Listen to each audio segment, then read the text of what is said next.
Joining me now is Congressman Adriano Espaillat of New York, chair of the Congressional Hispanic Caucus. Chairman Espaillat, thank you very much for being here. Thank you, John. Coming to the Sunday show. So first, let me just get your reaction to President Trump saying it's totally normal. It's fine for me to fire inspectors general, even though Congress passed a law saying not like that. Not like that. There are rules and regulations that must be followed. Inspector generals are there to ensure that they weed out, waste, fraud, and abuse and corruption.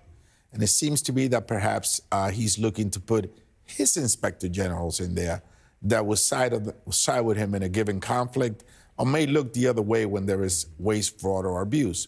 So certainly there is a process for this. He has a certain jurisdiction in terms of who should be an inspector general, but there are rules and regulations that follow how you should take them out and appoint them. All right, let's talk about FEMA real fast, because it's just him talking at this point saying, we should get rid of FEMA and then, we will decide, meaning he will decide where the disaster aid goes. He's the executive branch. You are from the legislative branch. Not only that, you are on the budget committee. And if I remember right, the appropriations committee. Correct. As an appropriator, how do you feel about that? We hold the purse.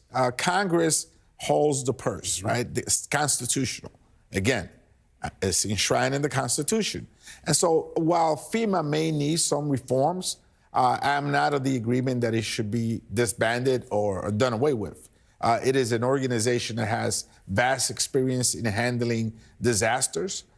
We don't want to see an approach where one state will be favored over another, or where you may punish a particular state because they may be blue or red. We want to make sure that that stays beyond politics. And the way to do it is to reform FEMA, but to keep it in place. Let me get you on one more budget thing, because Russ Vought, who is Trump's nominee to be the head of the Office of Management and Budget, he's a big proponent of I think it's the impoundment clause, basically saying, hey, Congress, you've appropriated this money for these specific purposes, but we in the executive branch, we don't want to do it that way. We'll spend the money however we want. He's probably most likely going to get confirmed by the Senate. How willing do you think Congress will be to go to battle with the White House over its, as you just said, the legislative branch has the purse strings under the Constitution? We have the purse strings under the Constitution. People voted for us because they understand that we have that power. And it goes directly to each of the districts that we represent. When we make decisions on appropriations, when we appropriate funding, we consider the conditions on each and every one of our districts and the country. And that's the way the democracy works. That's what's enshrined in the Constitution. So this new approach to government or budgeting, we will fight tooth and nail. I don't know, of course, if the Republican majority will choose to do that. Well, and that's the key. It's all about the Republican majority. All right, let's talk about immigration. Basically, since the day after the inauguration, we have been seeing ICE operations, ICE raids happening all over the country, starting in Newark. Now they're happening in Chicago. Just your initial reaction to what the Trump administration is doing. Sloppy, if not inhumane. Citizens have been stopped, detained, and questioned. A veteran was stopped and questioned. Attempts were made to go into a school, an elementary school. So this is a real sloppy approach to what he tries to implement, this new massive deportation. And we will be monitoring this as we move forward. We will be educating the public as to what their rights are. The public needs to understand what their rights are. And we don't want to see that kind of heavy-handed approach against American citizens, including a veteran. The border czar, Tom Homan, has made it very clear that he's coming for sanctuary cities. New York City is, quote unquote, a sanctuary city. How will you protect New Yorkers? Well, I feel very strongly that the concept of a sanctuary city has been misrepresented. People think that perhaps a sanctuary city is one that harbors or cuddles violent criminals. That's not the case. A sanctuary city is one that protects a woman that is a victim of domestic violence, and she will be able to go to the precinct without having the precinct commander call ICE on her, or a mom that takes her kids to schools her little boy, her little girl to school, and doesn't have to fear that the principal will call the authorities on her, or a senior citizen that will go to the emergency room and will be reassured that the nurse is not going to turn them in. It's a safety net for the most vulnerable in us, in our community. And I think people have misrepresented what a sanctuary city is. What do you say to those? I mean, polls have come out that show that a majority of the American people are in favor of quote unquote mass deportations. I think that will change. I think that there are three elements of the immigration debate that I think we should hold up to. One is dreamers, right? I think that dreamers should be regularized.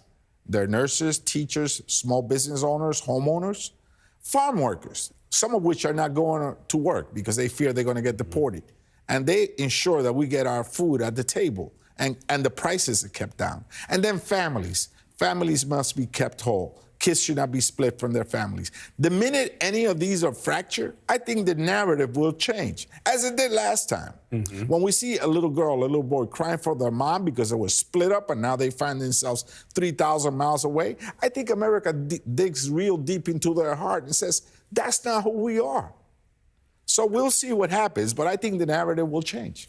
I hope that narrative changes sooner rather than later. Let's talk broadly about Democrats. Democrats are in the minority, although barely, since the Republican majority on any given day at this point is either one seat or no seats.